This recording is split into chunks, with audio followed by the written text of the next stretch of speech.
Ko hati-hati Pak. Nyo kadang-kadang orang Payakumbuh pergi ke Padang, ke Padang kuliah, sekali bara pulang, sekali sebulan. Kalau mau di Padang menjamak saja, oh enggak bisa. Kenapa? Karena kalau kita sudah tinggal lebih dari 3 hari atau memang berniat tinggal lebih dari 3 hari di satu tempat, berarti kita namanya apa? Mukim. Perempuan jalan, kemana dia jalan? Keluar dari kampungnya tanpa suami, tanpa mahram, boleh atau tidak? Nah itu baru pembahasan kita safar pendek. Safar pendek pun tidak boleh, mu'tamad mazhab. Tapi Darul Ifta Mesir itu memperbolehkan asal aman di jalan. Ada syaratnya. Karena perempuan itu, bapak-bapak ibu-ibu, tidak boleh berjalan tanpa mahram, tanpa suami. Itu maqulul makna. Kita bisa tahu kenapa syariat melarang. Assalamualaikum warahmatullahi wabarakatuh.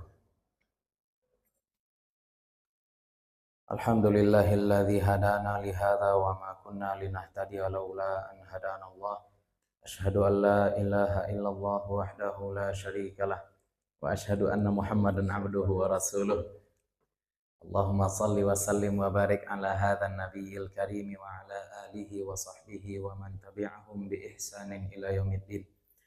Fanawaina ta'alluma wa ta'lim wa naf'a wal intifa' wal ifadata wal istifadah wal hatha ala tamassuki bi kitabillahi ta'ala wa bi sunnati nabiyhi sallallahu alaihi wasallam wa du'a ila al-huda wa dilalata ala al-khair ibtigha'a mardatillahi wa sawabihi wa qurbih. Allahumma 'allimna ma yanfa'una wanfa'na bima 'allamtana wa zidna ilma. Bapak-bapak, Ibu-ibu, para jamaah yang dimuliakan Allah, puji syukur kehadirat Allah Subhanahu wa taala, salawat dan salam kepada Nabi sallallahu alaihi wasallam. Mudah-mudahan dilimpahkan pula untuk keluarga dan para sahabat beliau serta kepada siapapun yang telah menyampaikan ajaran beliau kepada kita. Mudah-mudahan kita sekeluarga tetap berpegang teguh kepada apa yang diajarkan oleh Nabi sallallahu alaihi wasallam sehingga nanti di akhirat kita bisa mendapatkan syafaat dari beliau. Pada pertemuan sebelumnya kita ditur istilahnya, kita membahas tentang metode penentuan awal bulan karena menyesuaikan momen.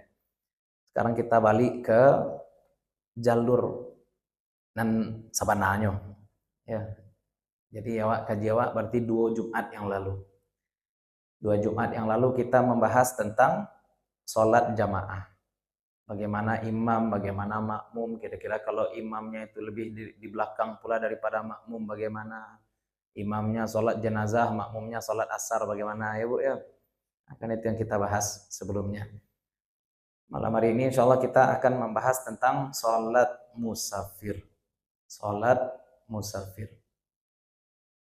Bapak Ibu yang dimuliakan Allah, mungkin pernah juga mau ceritakan ke ibu-ibu, pernah ya, si Abid diantarkannya ke tempat mengaji gitu, seorang kawanku kata beliau Syiah, orang Syiah.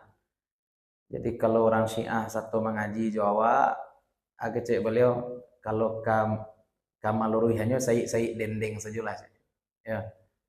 Saya dendeng sajalah. Jadi jangan dipatahkan langsung. Ambo jelaskan ketika itu pertemuan pertama sejarah mazhab. Kenapa mazhab itu cuma 4 padahal imam mujtahid itu banyak. Ada Imam Lais bin Sa'ad, ada Imam Sufyan Sauri, ada Imam Ja'far Shadiq. Kenapa imam-imam ini tidak dipakai sebagaimana imam yang 4, Imam Ahmad, Imam Syafi'i, Imam Malik, Imam Abu Hanifah. Jadi suatu ketika setelah mengaji beliau izin bertanya, Ustaz, saya dibesarkan di keluarga menganut mazhab Ja'fari.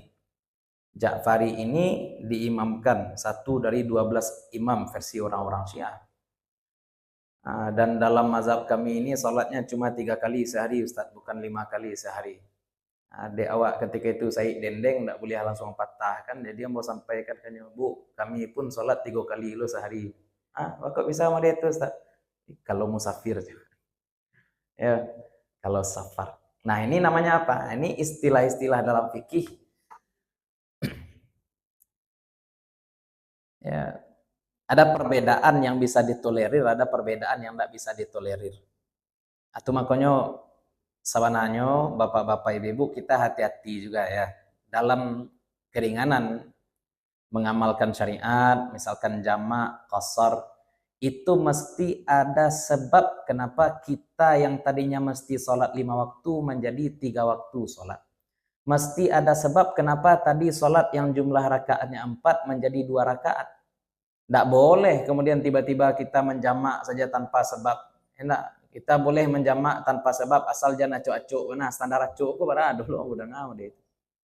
Ya, boleh menjamak sholat walaupun tidak dalam kondisi safar asal jangan acuk-acuk. Acuk-acuk aku barangkali seminggu. Acuk aku barangkali sebulan kau coba.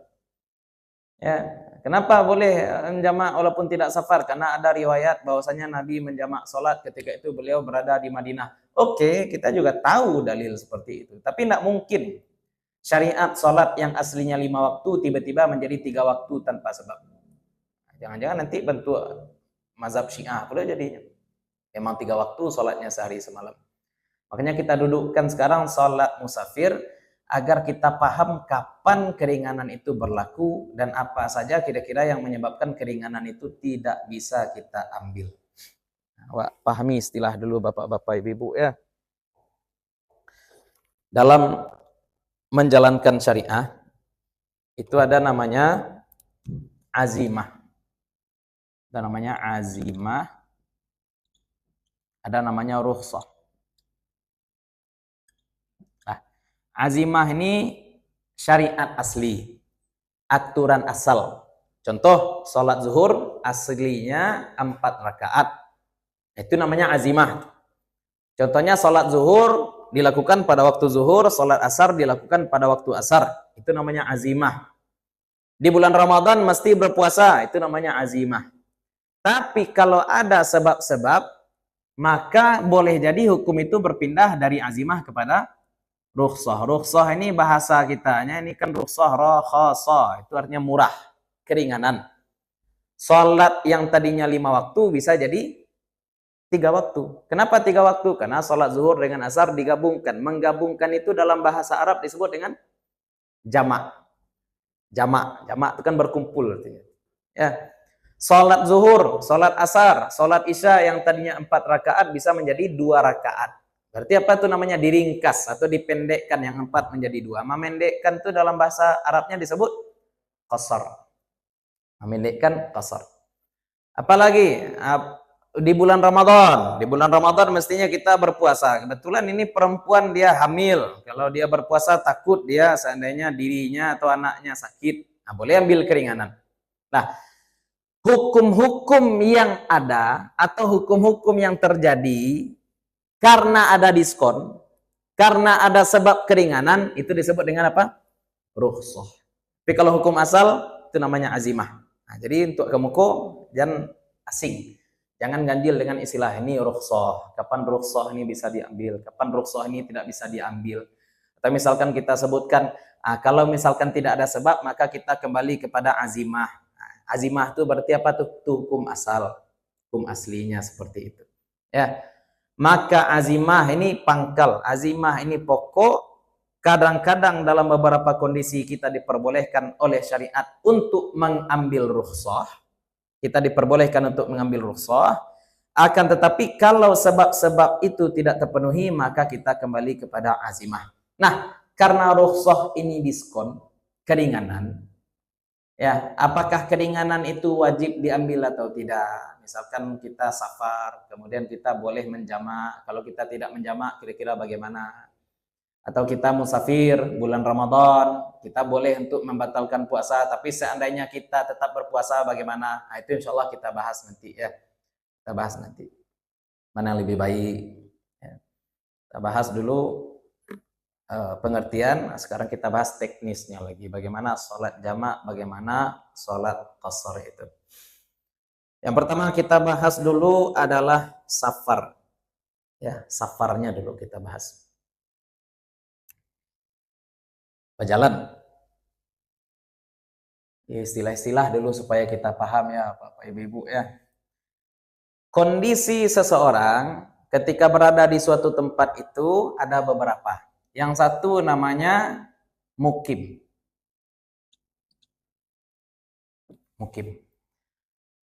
Seseorang itu baru bisa disebut mukim kalau dia tinggal di satu tempat 3 hari atau lebih. Kalau 3 hari atau lebih itu berarti lebih dari 3 hari. Kalau seseorang kurang dari 3 hari atau 3 hari pas berada di satu tempat, maka dia namanya tidak sedang bermukim namanya. Musafir saja jalannya. Ya, awak pergi ke Padang, bara lamo tinggal di Padang 2 malam misalkan. Cuma 2 malam di Padang berarti status kita di Padang apa? Musafir tetap. Ya, dia orang Jakarta, dia aslinya orang sini tapi merantau ke Jakarta, babini Jakarta, beranak Jakarta, rencana mati di Jakarta, labalilu kubur di Jakarta. Pulang kampung hari raya. Berapa lama di kampung? 10 hari. Berarti dia di kampung namanya apa? Mukim. Aku hati-hati ya, dulu orang bodanga pulang barayo nyonya di kampung 2 minggu, enak menjamak saja selama 2 minggu. Ya. Iko hati-hati Pak. Nyo kadang-kadang orang pai kumbuh pergi ke Padang, mangga ke Padang kuliah, sekali bara pulang, sekali sebulan, selama di Padang menjamak saja. Oh, enggak bisa. Kenapa? Karena kalau kita sudah tinggal lebih dari 3 hari atau memang berniat tinggal lebih dari 3 hari di satu tempat, berarti kita namanya apa? Mukim. Nah, sekarang ada lagi namanya musafir. Nah, kalau musafir ini bagaimana? Musafir ini standarnya pertama keluar dari batas kampung. Keluar dari batas kampung, bukan keluar dari rumah ya. Nah, ini baru namanya musafir. Kalau dia keluar dari batas kampung itu dari mana kita tahu? Dari bangunan. Boleh jadi 2 komplek bangunan, 1 jorong misalkan. Nah, itulah keluar dari kampung namanya.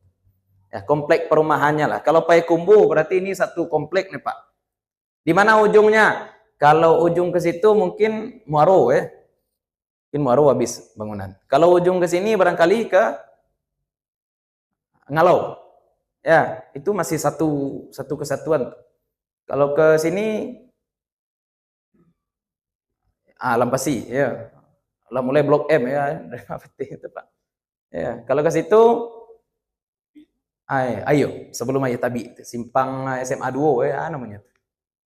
Kira-kira itu batas kira-kira. Ya, perumahan, batas perumahan. Ini berbeda dengan zaman dahulu.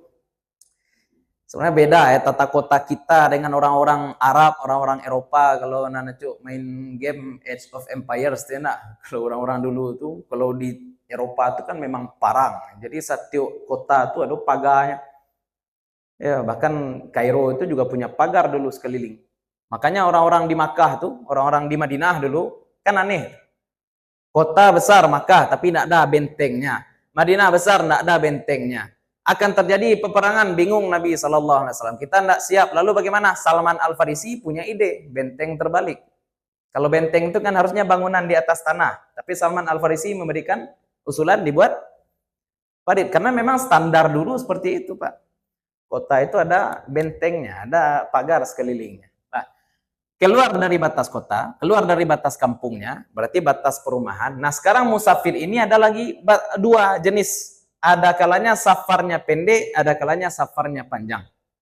Nah, safar yang kita bahas dalam pembahasan ini, pembahasan boleh menjamak, boleh mengqasar ini, safarnya itu safar panjang. Safar panjang itu berapa? 4 burud. Ini bahasa Arabnya 4 burud. 4 burud itu kalau sekarang berapa? 89,4. Sekitar segini. Sekitar 89,4. Sekitar. Ini takrib saja. Ada yang mengatakan 85, ada yang mengatakan 92, ada yang mengatakan 90 kilo. Iya namanya hitung-hitungan orang dulu. Sajangka itu berapa senti, Bu? Sajangka berapa senti kayak? Kan orang dulu metongnya itu, Pak. Ya, barako, ko sajangka, sadepa, sahasta, sadepa, ko berapa senti ke? Boleh jadi masing-masing orang berbeda penghitungan. Tapi biasanya tidak akan jauh-jauh dari ini ya. 85, 95. Ya, sekitar segitulah. Kalau safar pendek, itu kita bahas dalam pembahasan bolehkah perempuan berjalan tanpa mahram atau tanpa suami. Itu safar pendek. Perempuan jalan, kemana dia jalan? Keluar dari kampungnya, tanpa suami, tanpa mahram, boleh atau tidak? Nah itu baru pembahasan kita safar pendek. Safar pendek pun tidak boleh. Mu'tamad mazhab. Tapi Darul Ifta Mesir itu memperbolehkan asal aman di jalan. Ada syaratnya. Karena perempuan itu, bapak-bapak, ibu-ibu, tidak boleh berjalan tanpa mahram, tanpa suami itu maqulul makna. Kita bisa tahu kenapa syariat melarang. Syariat melarang itu apa? Syariat melarang perempuan berjalan itu demi keamanan perempuan. Sekarang anggap perempuan itu berjalan keluar rumah, tapi dia membawa anaknya yang masih SD, laki-laki. Itu dia keluar rumah dengan mahram atau tidak? Boleh enggak? Kalau hitung-hitungan hadis itu enggak boleh. Itu tuh boleh jadinya. Maka boleh, sebab itu mahram. Tapi keamanan perempuan ketika itu terjaga enggak? Enggak terjaga, berarti enggak boleh. Ya, itu makanya ini pembahasan makul makna. Kita lihat ilatnya. Kalau perempuan keluar rumah tidak terjamin keselamatannya, di situ kita lihat siapa yang bisa melindungi kira-kira mahram. Mahramnya harus yang bisa memang memelihara. Makanya dalam mazhab Syafi'i boleh perempuan berangkat haji tanpa haji yang wajib nih, haji yang wajib atau umrah yang wajib, boleh berangkat tanpa mahram, boleh berangkat tanpa suami dengan syarat amnut thariq, aman di perjalanan. Gimana aman di perjalanan? Kalau dahulu aman di perjalanan itu ada sekelompok perempuan yang memang berjalan bersama-sama tapi mereka bisa dipercaya. Kalau zaman sekarang ditakhrij, apa maksud keamanan jalan sekarang? Aman jalan sekarang berarti tidak naik travel tembak. Ya, anak ibu pergi ke Padang kuliah, naik apa? Naik travel tembak, hilang di jalan. Si anak di telepon? Tidak tahu. Tapi kalau naik oto, naik sarah, naik ayah, enak. Lah jalih nampak dewa anak wak naik oto tu pergi ke Padang tidak sampai. Si anak di telepon? Aduh, CP-nya enak. Saya ditelepon nanti. Saya sopirnya. Ya. Itu contoh, itu amnut thariq. Nah, itu ya perbedaan hukum sesuai dengan tuntutan zaman. Nah, yang kita bahas sekarang adalah pembahasan safar pendek, safar panjang. Dan perlu kita sampaikan yang kita bahas di sini bukan masyaqqah jalan, bukan beban perjalanan, bukan waktu berjalan juga, tapi yang kita bahas adalah jarak. Jarak berjalan. Kenapa jarak? Ini menentukan status orang, apakah dia musafir atau mukim. Nanti dalam pembahasan sholat Jumat ada lagi satu istilah. Apa lagi namanya? Aku paling aktif. Namanya mustautin. Mustautin. Ya. Mustautin ini apa nih? Mustautin adalah orang yang tinggal di satu tempat dengan niat dia tinggal di situ sampai mati. Itu namanya mustautin. Di mana Kampuang? Payakumbuh. Contoh, Kampuang itu tempat lahir. Ya.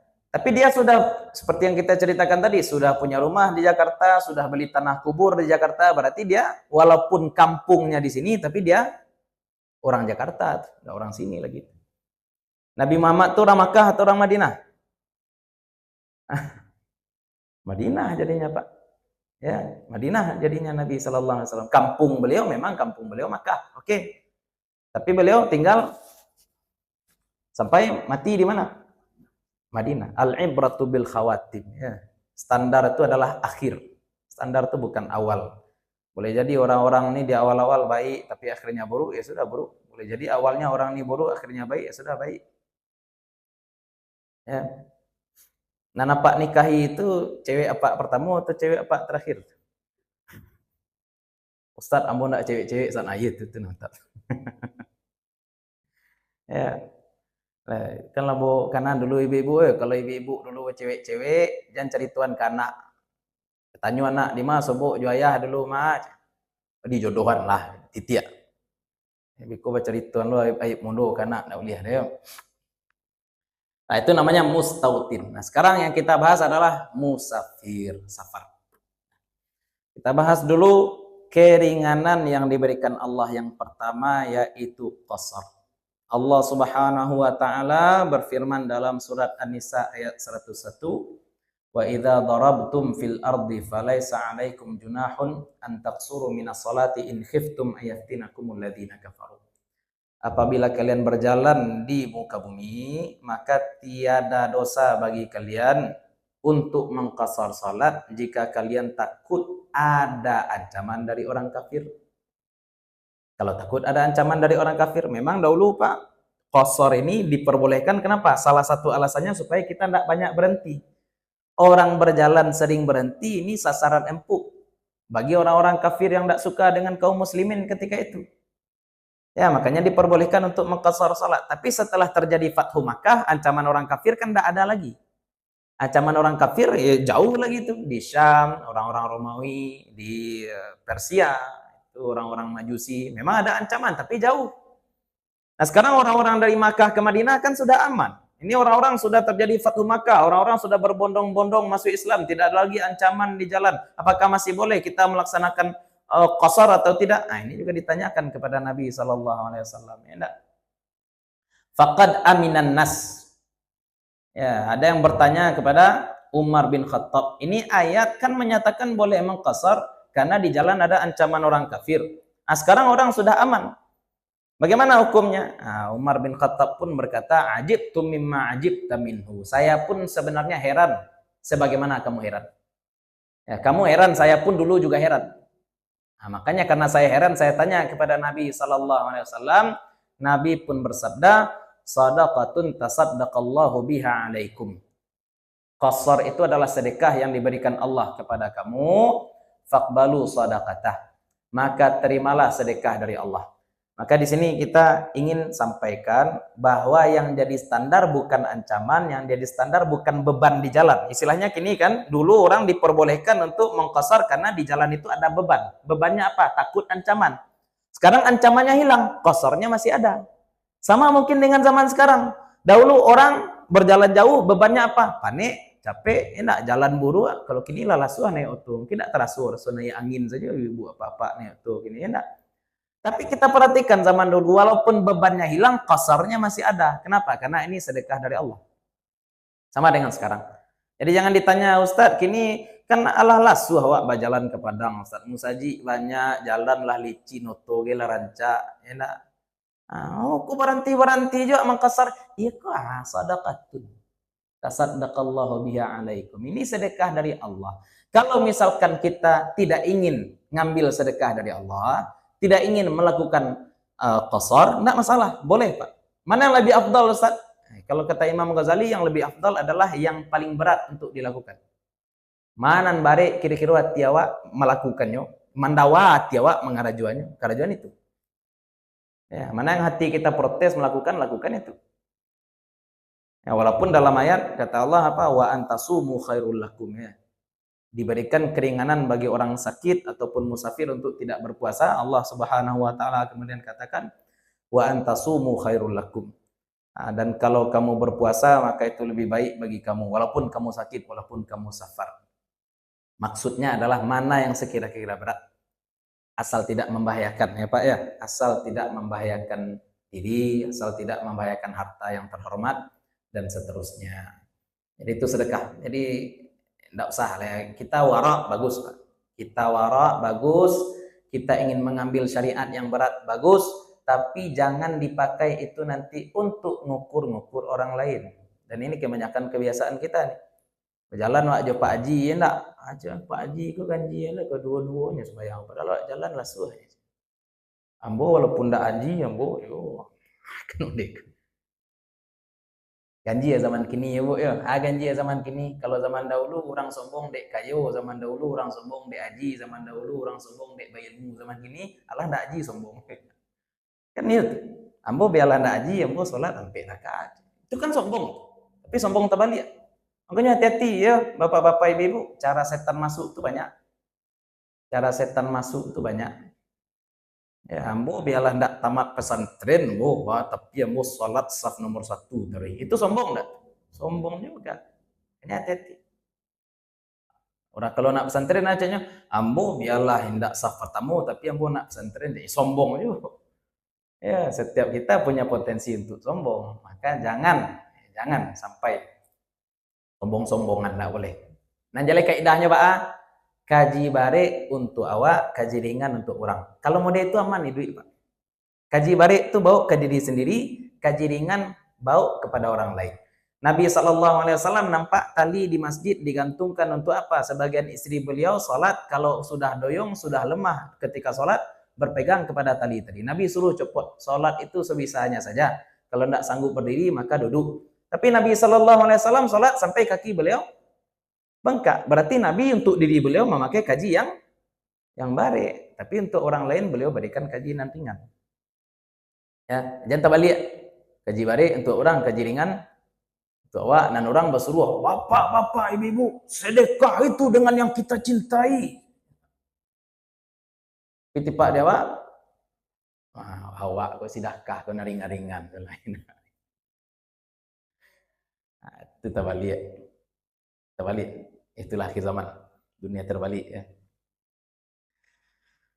Nah, sekarang syarat-syarat kenapa seseorang boleh mengqasar salat. Syarat-syarat qasar. Yang pertama syaratnya adalah ada safar. Safar itu memang ada. Sebab dulu baru akibat. Karena ada safar, makanya kita boleh mengqasar. Kalau tidak ada safar, maka kita tidak boleh mengqasar. Maksudnya apa? Bapak mau jalan jam 2, sekarang mau sholat zuhur, boleh mengqasar? Belum. Ya. Sebab dulu baru akibat, safar dulu baru boleh mengqasar. Mau jalan jam 2, mau kemana Pak? Mau ke Padang. Sudah masuk jarak untuk mengqasar Ustaz? Sudah. Ya sudah, saya mengqasar. Ternyata jam 2 tidak jadi jalan. Adakah? Sebab dulu baru akibat. Safar dulu baru boleh kita mengqasar. Sebaliknya juga seperti itu. Kita dari Padang menuju kampung, sholat maghrib sudah tadi di Piladang dan tidak kita jamak sampai di Payakumbuh. Sudah masuk waktu Isya. Qasar pula sholat Isya. Sholat Isya yang 4 jadi 2. Padahal kita di rumah itu musafir atau tidak? Tidak. Kita di rumah bukan musafir. Ini hati-hati ya. Hati-hati betul. Kenapa? Karena lagi-lagi kita katakan syariat asli lebih kuat daripada syariat ringan. Syariat asli itu azimah. Inilah hukum asal. Kita ngambil rukhsah mesti ada sebab. Kalau sebabnya hilang, maka rukhsah pun hilang. Ya, kalau sebabnya hilang, maka rukhsahnya pun hilang. Maka mesti kita perhatikan ini. Ya, ada safar. Yang kedua, safarnya itu bagaimana? Safar nyata itu kalau kita sudah melewati batas kampung kita. Ya, ibu-ibu keluar rumah, pergi balanjo ke Muko sebantai, itu musafir enggak? Tidak, di kampung juga namanya itu. Ya. Nah, jangan dianggap itu boleh untuk mengqasar, belum lagi. Nah, makanya tadi kita berikan gambaran batas-batas ya. Berarti kalau kita dari Payakumbuh mau mengqasar salat, bagaimana caranya? Berarti paling tidak kita di lewat Ngalau Sampi. Ya, lewat Ngalau Sampi itu baru bisa kita mengqasar. Sebelum sampai di situ kita masih orang Payakumbuh. Ya, tapi kalau di kampung lebih rasuh le, jorong-jorong kok perumahannya ketek-ketek, Pak. Ya, kalau di kampung. Boleh misalkan di Kota Tua, Lubuk Batingko, misalkan dari Lubuk Batingko menuju Jorong Kota Tua, itulah dulu perumahan baru. Enak, dari Kota Tua ke Tanjung Pati itu ada dulu sawah pembatihnya. Dari Tanjung Pati ke Batik Kota ada dulu tuh pembatihnya. Itu tuh ya lebih dekat. Kalau dulu Nyak Kati di Parabe, Nyak Kati Muzakir itu mengumpamakan Parabe dengan Karatau dengan Bangkawe. Parabe, Karatau, Bangkawe. Itu kan jorongnya sudah beda-beda. Nah, itu bisa tuh. Ya, orang Parabe kalau ingin jalan ke Padang di mana dia boleh mengqasar? Nah, di Karatau kata beliau. Ya, itu contoh. Kenapa? Karena kalau dia masih berada di kampungnya berarti dia belum musafir. Belum musafir. Syarat selanjutnya boleh ini ya, dia boleh mengqasar selama dia berstatus musafir. Dengan kata lain, andai dia berangkat ke Padang berapa jam? Itu dulu. Ini ini bisa 8 jam. Bisa 8 jam tuh. Dek macet tuh di ini di Malala enak. Lama ini. Ya, lama ini. Ini anggap 8 jam habis sehari untuk pergi ke Padang. Kita di Padang berapa lama? 3 hari. Di luar hari kedatangan, di luar hari kepulangan. Berarti total 5 hari. Selama 5 hari boleh kita menjamak dan mengqasar. Ya, 3 hari itu hitungan kita berada di negeri tersebut. Kita berada di Padang misalkan.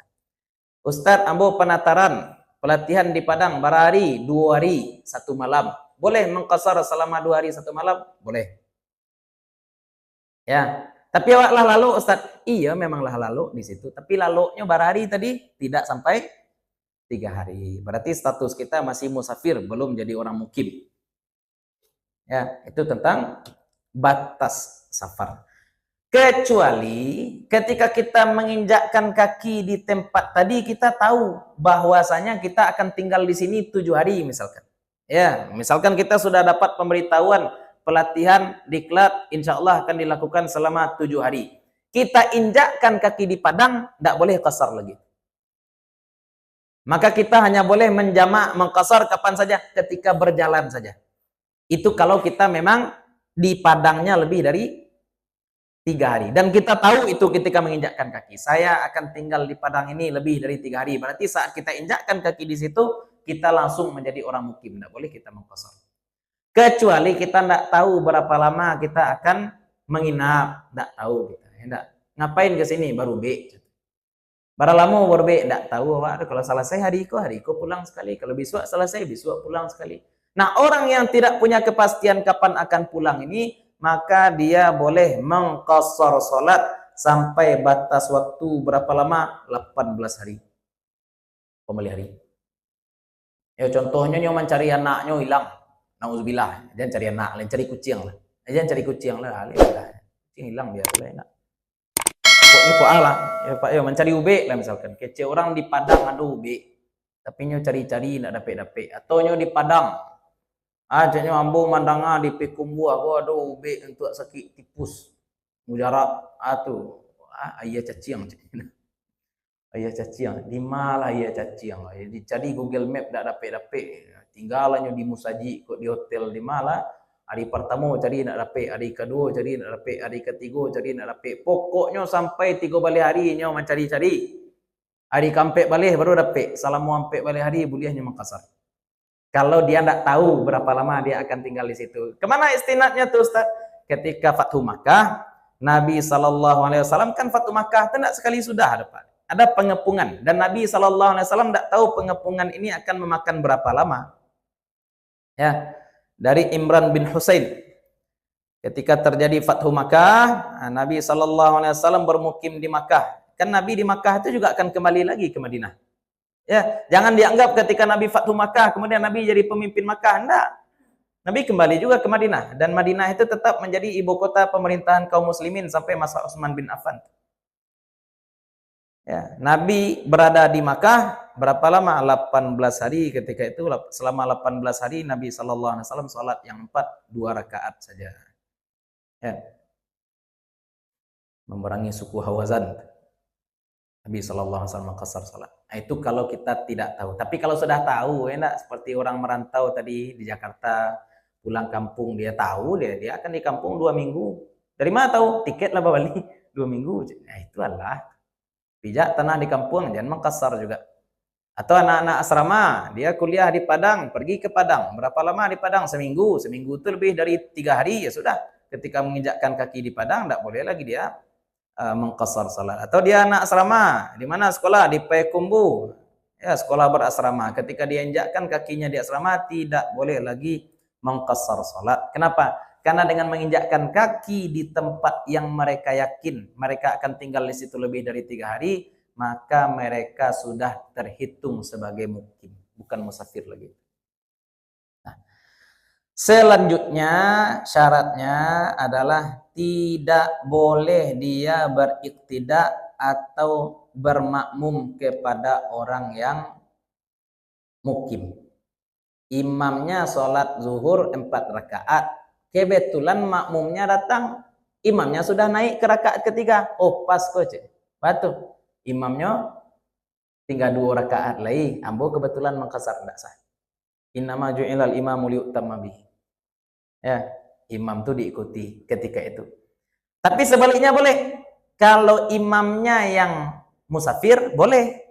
Ya, contohnya imam musafir di sini. Ya, sudah selesai sholat jamaah ratib. Datang orang musafir. Mereka sholat 2 rakaat. Kebetulan ada pula masbuk biasa orang-orang sini. Nah, mereka ikut sholat bersama si imam ini. 2 rakaat sudah assalamualaikum imam. Bolehkah seperti itu? Boleh juga.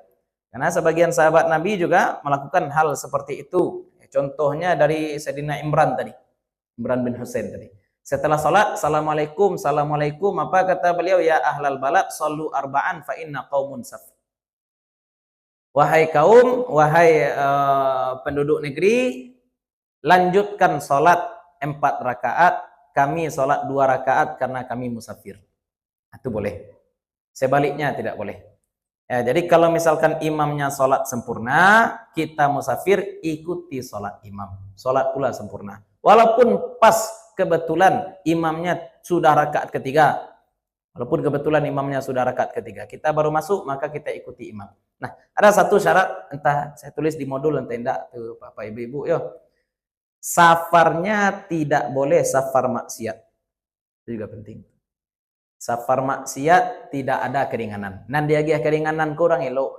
Ya Bu yo, nan dia gih diskon tu orang elok orang jahit. Orang elok. Orang jahit ada diskon-diskon dah. Apa contoh safar maksiat? Safar di hari Jumat. Kalau kita akan meninggalkan sholat Jumat di jalan. Ya. Kalau dahulu mutlak tidak boleh safar di hari Jumat. Kenapa tidak boleh safar di hari Jumat dulu? Karena kalau kita berjalan di hari Jumat, pasti tidak akan sholat Jumat dulu. Bayangan deh Bu, misalkan orang kini awak ke Pekanbaru kok dari Siko. Ya nak? Kalau dahulu naik bendi lah, anggap naik bendi. Kira-kira pas masuk waktu Jumat, di mana berhenti itu Pak? Tengah Harimbo, tidak akan bisa sholat Jumat. Kalau zaman kini, bisa. Zaman kini bisa. Jadi apa-apa ibu-ibu, apa-apa terutama, kalau akan bersafar juga di hari Jumat, safar juga di hari Jumat, pastikan kita bisa sholat Jumat. Tabayang deh, checkpoint awak di mana? Kalau kita mau ke Padang misalkan, berarti bisa jadi nanti Jumatnya di Bukit Tinggi, bisa jadi Jumatnya di Padang Panjang, dan seterusnya. Tapi kalau kita bersafar sebelum subuh, kalau sebelum subuh kita bersafar, maka boleh tidak Jumat? Boleh tidak sholat Jumat? Kalau kita bersafarnya sebelum subuh. Karena kita tidak mendapati hari Jumat, kita cuma mendapati malam Jumat. Itu contoh safar maksiat. Safar di hari Jumat, bukan malam Jumat. Safar di hari Jumat artinya setelah subuh. Dan ketika itu kita yakin kita tidak akan bisa sholat Jumat di perjalanan, itu maksiat. Apalagi contoh safar maksiat? Safar perempuan tanpa izin suami. Nusyuz. Safar perempuan tanpa izin suami. Semarah-marahnya ibu kepada suami, ibu tidak boleh berjalan tanpa izin suami. Ya, laki ibu sudah pai jan ibu pai. Wah, orang Minang, ayo. Orang Minang ke si anak nabu DT tunggu. Suami itu istri. Kalau ibu cakap je laki, si anak nangkek kaki dari rumah. Suami, ya. Wah, beda jadi jawab. Kalau orang Minang kok perempuan tu perempuan insyaallah aman selamat kalau di Minang. Cakap je laki, si anak tabang. Ya, kan cerita orang dulu Pak ya. Bakok zaman dahulu surau kurami sebab laki bini kalau cakap lakinya lalu di surau enak. Tapi Wak serius kok ya. Padusi jalan tuh harus ada izin suami ibu ya. Boleh izinnya izin panjang boleh. Izin panjang itu contohnya apa? Suami mengizinkan ibu setiap hari kerja itu enggak masalah. Tapi kalau ada sesuatu yang di luar kebiasaan, di luar adat, sampaikan. Dah hari kok kami, misalkan ibu guru, hari ini kami ke Bukit Tinggi membawa anak jalan-jalan, sampaikan. Hari ini kami ke Batang Tabi membawa anak-anak berjalan, sampaikan. Pokoknya ada hal di luar kebiasaan, sampaikan itu. Kalau misalkan tidak izin suami, maka ketika itu safarnya safar maksiat. Apalagi contoh safar maksiat, contoh lain mungkin pai cewek-cewek. Ya, touring tak jaleh. Touring. Entahlah ya, kalau dalam Asia Bajuri, kalau jalan-jalan mutlak saja itu tidak boleh juga mutasar. Kalau jalan-jalan putar-putar paniang, yuk. Jalan-jalan putar-putar paniang. Kan ada orang berjalan ini memang ada tujuan. Ya, Bu ya, contoh ibu taraga kopi tatungkui kama pi kamalala, wah itu ada tujuan. Ya dulu orang berjalan-jalan putar-putar paniang saja. Bonda nah kama kok kama apa ilah kok. Enak. Nah, jelas tujuan. Anak boleh makasar jadinya.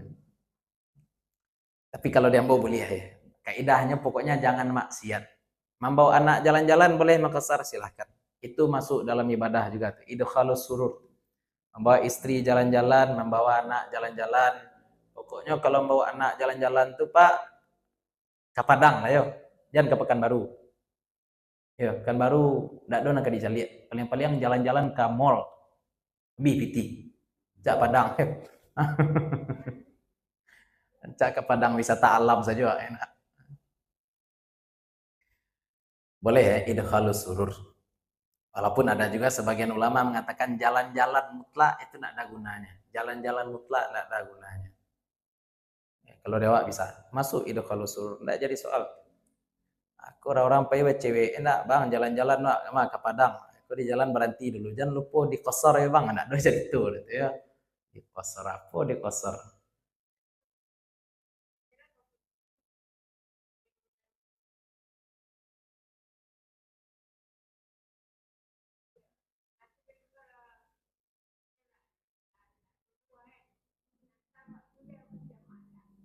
Boleh kalau ibu dari Padang. Masih kau nak boleh? Ya, jaraknya ulun terpenuhi. 8 paling tidak 85 lah. Ya, 89 ku standar guru ambu. Ya, kalau ini udah takrib mungkin 85 jadi. Kalau Bukit Tinggi nak. Tapi ada caranya boleh ya.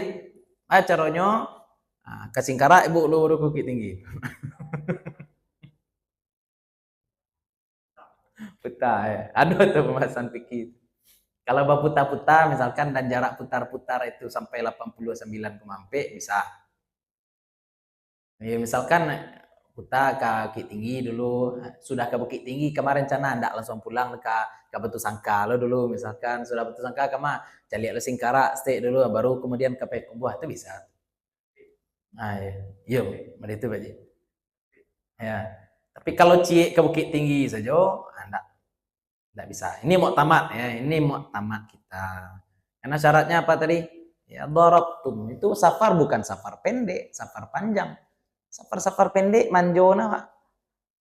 Ya. Ada pula orang bilang mengkasar ini boleh asal safar, asal keluar dari kampung. Kau ambo kemari, kau keluar dari kampung kau Pak. Saya pulang. Keluar dari kampung saat nak. Yo, talang kemari lah do bate sawahnya nak laba beda. Ibu lainan asli orang siko. Tuh kamu musafir lah wak di siko. Makanya harus jale ya safar tuh apa jari batenya ampe burut tadi. 4 burut. Ya, itu kosor. Nanti jamak, kalau jamak memang ada kasus ya Bu ya. Kalau jamak ada kasus boleh kita menjamak walaupun tidak safar. Contohnya orang sakit atau karena hujan. Tapi nanti kita bahas. Tapi kalau kosor, tidak ada cerita. Harus safar. Kalau kosor. Maksudnya apa? Kosor ini lebih ketat daripada menjamak. Kosor ini lebih ketat daripada menjamak. Ya, kalau jamak ada kalanya kita mukim, syaratnya apa tadi? Ya boleh jadi karena matar, karena hujan ataupun karena marat, karena sakit. Kalau dalam mazhab qadim Imam Syafi'i asal ada masyaqqah. Makanya Buya Yahya itu punya buku panduan sholat dalam kondisi macet. Panduan sholat dalam kondisi macet. Ya, menurut beliau kalau macet itu kita juga boleh menjamak macet. Kenapa boleh menjamak ketika macet? Karena ada masyaqqah, karena ada beban. Tapi ketika itu cuma boleh menjamak, tidak boleh mengkasar. Mengkasar tidak boleh, menjamaknya saja yang boleh. Nah, kalau yang kita bahas sekarang apa? Mengkasar tanpa menjamak. Itu nak lupa sampaikannya.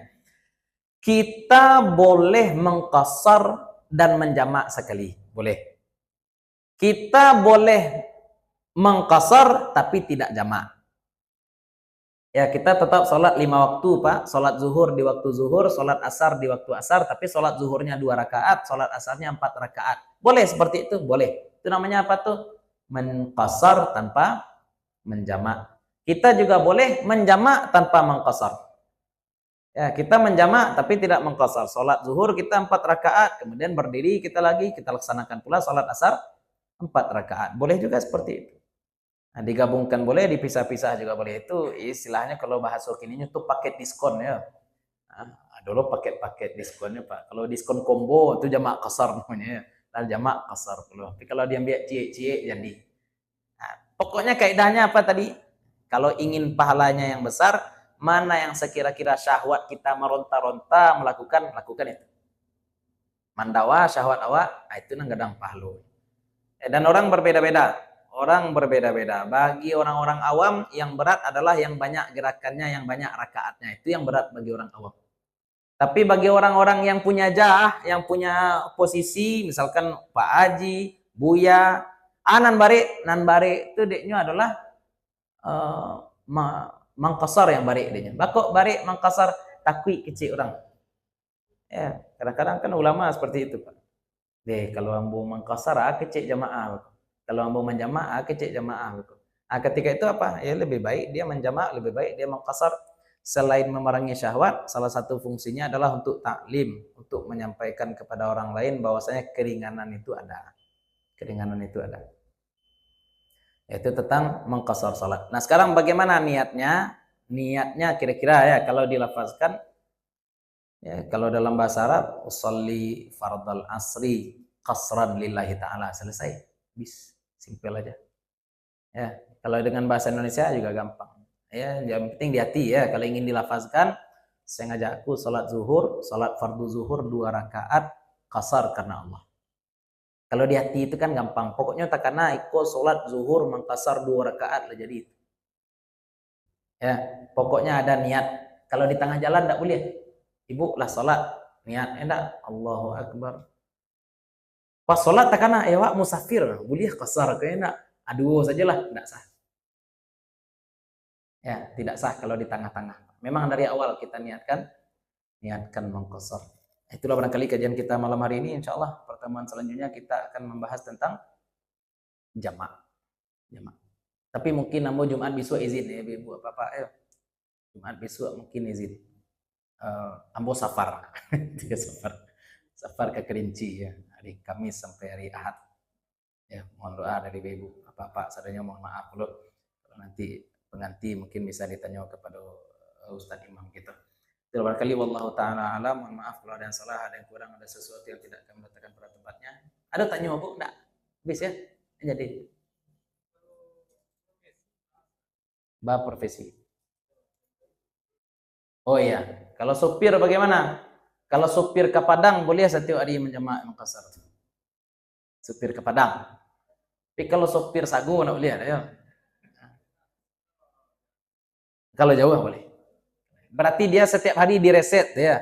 Dia kan ke Padang nih. Nanti malam tidur lagi di Pekumo. Besok safar baru lagi. Ya, boleh. Setiap hari safarnya safar baru. Nah, itu barangkali. Pilot misalkan enak. Ya. Wallahu taala. Assalamualaikum warahmatullahi wabarakatuh.